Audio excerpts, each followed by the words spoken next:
একটু চুপ করে রইল, তারপর হেসে বলল, ওরে বাপ, তুমি আগে বললে না কেন? আমি তো হৃদয় গাছে রেখে এসেছি। ঠাকুমা, আজকে না তুমি একটা গল্প শোনাও না প্লিজ। আচ্ছা আচ্ছা, গল্প শুনবে তাই তো? আজকে শোনাবো এক বুদ্ধিমান বানর আর এক চালাক কুমিরের কাহিনী। শোনো মন দিয়ে, শেষে একটা দারুণ শিক্ষা পাবে কিন্তু। ও, বানর কুমিরের গল্প। আমি বসে গেছি ঠাকুমা, এখন শুরু করো। এক ছিল এক মিষ্টি ফলের গাছ নদীর ধারে। গাছের ডালে বাস করত এক হাসি খুশি বানর। প্রতিদিন সে পাকা ফল তুলে খেত আর নদীতে ভেসে বেড়ানো কুমিরের সাথে গল্প করত। একদিন বানর বলল, এই কুমির ভাই, এই নাও একটা ফল, খুব মিষ্টি। কুমির খেয়ে বলল, কি মজা!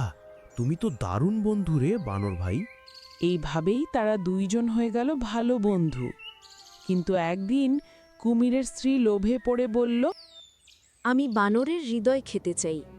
কুমির খুব কষ্ট পেল, কিন্তু স্ত্রীর জেদে রাজি হল। পরদিন বানরের কাছে গিয়ে বলল, চলো বন্ধু, আমার স্ত্রী তোমার সাথে দেখা করতে চায়। বানর খুশি হয়ে বলল, ও, তাহলে চলো আজ তোমাদের ঘরে যাই।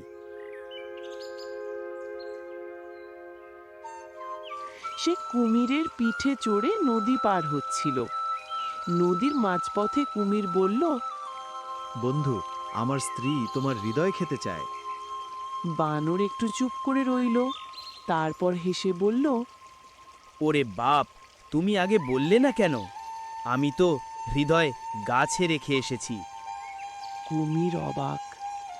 তাহলে চলো ফিরে যাই। তারা তীরে ফিরল। বানর গাছে উঠে হাসতে হাসতে বলল, হাহা, হৃদয় তো শরীরেই থাকে, কিন্তু তুমি বুঝলে না বন্ধুত্বের মানে। তখন কুমির লজ্জায় নদীতে ফিরে গেল, আর বানর ফল খেতে খেতে বলল, বুদ্ধি আর ঠান্ডা মাথা থাকলে বিপদেও পথ বের হয়। ওহ ঠাকুমা, বানরটা তো অনেক বুদ্ধিমান। হ্যাঁ রে মা, তাই তো বলি, বিপদে মাথা ঠান্ডা রাখলে বুদ্ধি বাঁচায়।